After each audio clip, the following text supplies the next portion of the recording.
여전히 당신을 염려하오. 업무 때문에 파주 출판 도시에 다녀왔다. 그곳 초입을 지날 때면 어렴풋하게 떠오르는 장면이 있다.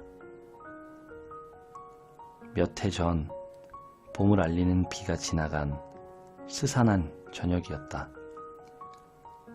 출판 도시에서 일을 보고 차를 몰아 자유로에 진입했다. 어지럽게 널린 파편 사이로 찌그러진 승용차 몇 대가 보였다. 추돌 사고가 발생한 듯 했다. 맨 앞 차량에서 허리가 조금 굽은 어르신이 걸어 나와서는 다른 차량 운전자와 잠깐 얘기를 나눈 뒤 곧장 조수석으로 달려갔다. 승용차의 파손 상태는 살피지도 않았다. 더 시급한 것이 아니면 더 소중한 것이 있었던 거다. 내 기억 속에 선명하게 각인된 건 그 다음 장면이다. 어르신이 내린 차량의 뒷좌석에서 작은 체구의 할머니가 몸을 웅크린 채 파르르 털고 있었다. 잠시 뒤 어르신은 문을 열어 젖힌 다음 두 팔을 벌려 할머니를 살포시 안았다. 그 모습은 마치 세월은 흘렀지만 난 여전히 당신을 염려하오 라고 온몸으로 말하는 것처럼 보였다. 한 달쯤 지났을까? 마음이 통하는 지인들과 술자리를 가졌다. 시시콜콜한 일상 이야기를 주고받다가 안주가 떨어질 무렵 사랑에 관한 이야기로 주제가 옮겨갔다. 잡지사에서 에디터로 일하는 친구는 사랑에 빠지는 순간 불온한 상상을 하게 된다고 힘주어 말했다. 누군가를 좋아하면 상대의 낮은 물론이고 상대의 밤도 갖고 싶은 욕망에 사로잡히는 법이지. 때론 서로의 감정을 믿고 서로의 밤을 훔치는 확신범이 되려 하지. 그게 사랑일 테지. 철학서적을 주로 기획하고 출간하는 출판사 사장은 이런 이야기를 보탰다. 흔히 말하는 썸이란 것은 좋아하는 감정이 있다는 확신과 의심 사이의 투쟁이야. 확신과 의심이 밀물과 썰물처럼 교차하는 법이지. 그러다 의심의 농도가 점차 옅어져 확신만 남으면 비로소 사랑이 시작되는 게 아닐까? 죄다 본인의 경험에서 우러나온 이야기를 남 얘기하는 듯 말하는 것처럼 보였다. 난 그들의 말에 귀를 기울이면서 여러 번 고개를 끄덕이다 웃다 했다. 술자리가 파할 즈음 엉뚱한 질문 하나가 내 머릿속을 헤집어 놓았다. 그럼 진짜 사랑과 가짜 사랑을 가르는 기준은 뭐지? 순간 교통사고 현장에서 할아버지가 할머니를 껴안던 모습이 무성 영화의 한 장면처럼 흐릿하게 눈앞에 펼쳐졌다. 난 무릎을 탁 쳤다. 그래, 할아버지가 그랬듯 상대를 자신의 일부로 여길 수 있는지 여부가 진실한 사랑과 유사 사랑을 구분하는 기준이 될지도 몰라. 사랑의 종류는 참으로 다양하다. 사랑을 함부로 정의할 수도 없는 노릇이다. 솔직히 말해 사랑이 뭔지 여전히 잘 모르겠다. 다만 내가 보았던 노부부의 모습을 사랑이 아니라고 한다면 도대체 어떤 것을 사랑이라고 말할 수 있겠는가? 당신은 5월을 닮았군요. 1년 12달에서 난 계절의 여왕으로 불리는 5월을 가장 좋아한다. 5월의 속성을 한 단어로 요약하면 잘하다가 아닐까 싶다. 5월을 뜻하는 메이는 그리스 신화에 등장하는 풍요와 증식의 여신 마이아에서 왔다. 5월이 되면 모든 게 쑥쑥 자란다. 들판의 곡식이 무럭무럭 자라기 시작하고 사람의 감정도 충만해진다. 몇 해 전 5월 한 여인을 향해 잠깐만요.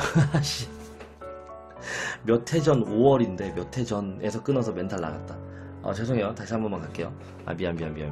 몇 해 전 5월 이건데 죄송합니다. 자, 다시 할게요.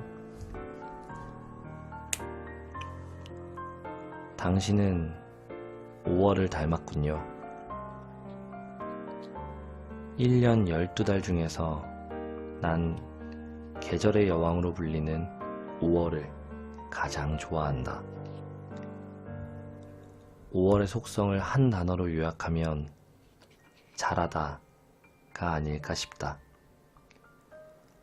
5월을 뜻하는 메이는 그리스 신화에 등장하는 풍요와 증식의 여신 마이아에서 왔다.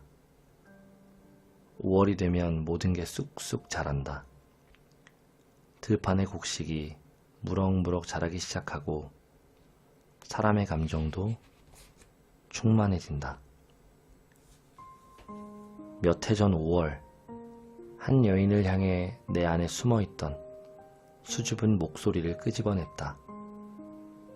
그 고백은 햇빛이 못 미치는 우물 속 깊은 곳에서 순수한 수맥을 퍼올리는 일처럼 조심스러웠다.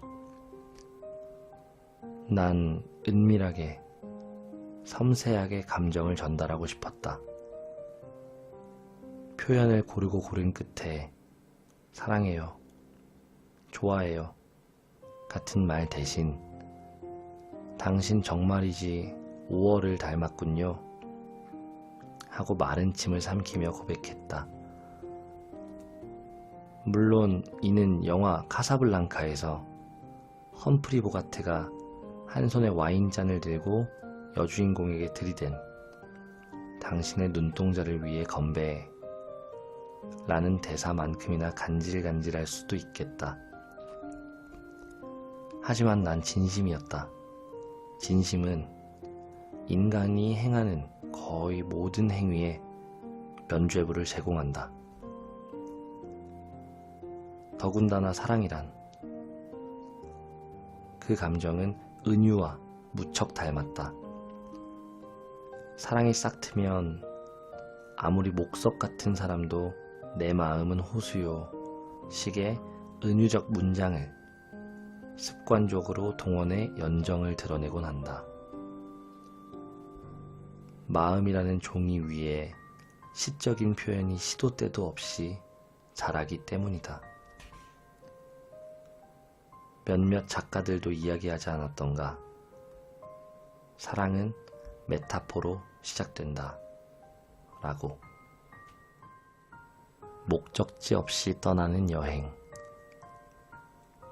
후배 녀석이 7년 넘게 사귄 여자와 실컷 싸우고 헤어졌다. 녀석은 그녀를 잊어야겠다는 핑계를 대며 지인들과 술을 마셨는데 정확히 말하면 내게 술을 사달라고 했다. 얼큰하게 취하고 나서는 옛 여자친구 이야기를 꺼냈다. 만고불변의 진리가 떠오른다. 늘 술이 문제다.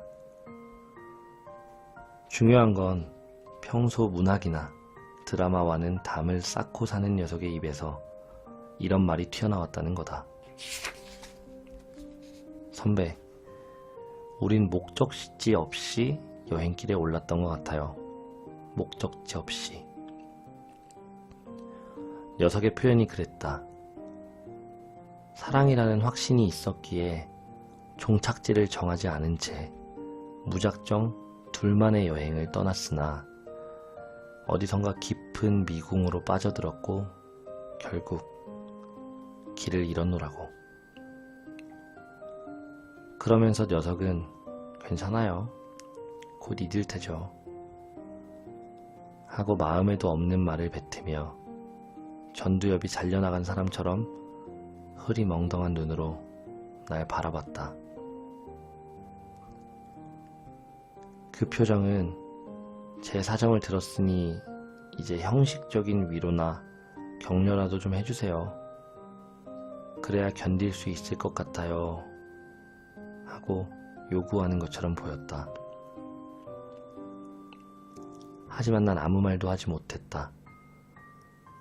조금만 지나면 곧 무뎌질 거야 라거나 시간이라는 만병통치약이 있잖아 같은 식상한 멘트를 쏟아내며 어설픈 위로를 건네기 싫었다. 그저 뜬금없이 류시화 시인의 나무의 시에 나오는 짤막한 구절을 들려줬던 것으로 기억한다. 아니, 정확히 말하면 후배의 넋두리를 듣다 보니 오래전 나를 스쳐 지나간 추억과 상념이 스멀스멀 피어올라서 녀석이 들을 듯 말 듯한 소리로 혼자 조용히 읊조렸던 것 같다. 나무에 대한 시를 쓰려면 먼저 눈을 감고 나무가 되어야지. 너의 전 생애가 나무처럼 흔들려야지. 난 건하게 취한 후배를 택시에 우겨 넣다시피 한 다음 심야버스에 올라 집으로 향했다. 옆좌석에서 연인으로 보이는 젊은 남녀가 뭐가 그리 좋은지 서로에게 눈을 떼지 못한 채 키득대고 있었다. 그들을 슬쩍 바라보다가 사랑의 생성과 소멸에 대해 생각했다. 우린 사랑에 이끌리게 되면 황량한 사막에서 야자수라도 발견한 것처럼 앞뒤 가리지 않고 다가선다. 그 나무를 상대방을 알고 싶은 마음에 불이 나게 뛰어간다. 그러나 둘만의 극적인 여행이 대단원의 막을 내리는 순간 서늘한 진리를 깨닫게 된다. 내 발걸음은 네가 아닌 나를 향하고 있었다는 것을. 이 역시 사랑의 씁쓸한 단면이 아닐 수 없다. 처음에 너를 알고 싶어 시작되지만 결국 나를 알게 되는 것. 어쩌면 그게 사랑인지도 모른다. 길가의 꽃. 오래전 기억이다. 점심을 먹고 사무실로 들어오는 길에 직장 동료가 회사 앞 화단에 핀 꽃을 가리키며 말했다. 예쁜데 우리 조금만 꺾어갈까? 그가 꽃을 낚아채려는 순간 경비 아저씨가 끼어들었다. 아니 못 들어가는 건가? 꽃을 왜 꺾어? 사무실 책상에 올려놓고 보면 좋을 것 같아서요. 한 송이만 꺾어갈게요. 그냥 지나가며 보도록 하게. 네? 왜요? 이 꽃은 여기 이 화단에 피어 있어서 예쁜 건지도 몰라. 주변 풍경이 없다면 꽃의 아름다움이 반감될 걸세. 그러니 꺾지 말게. 책상 위에 올려놓는 꽃은 지금 보는 꽃과 다를 거야.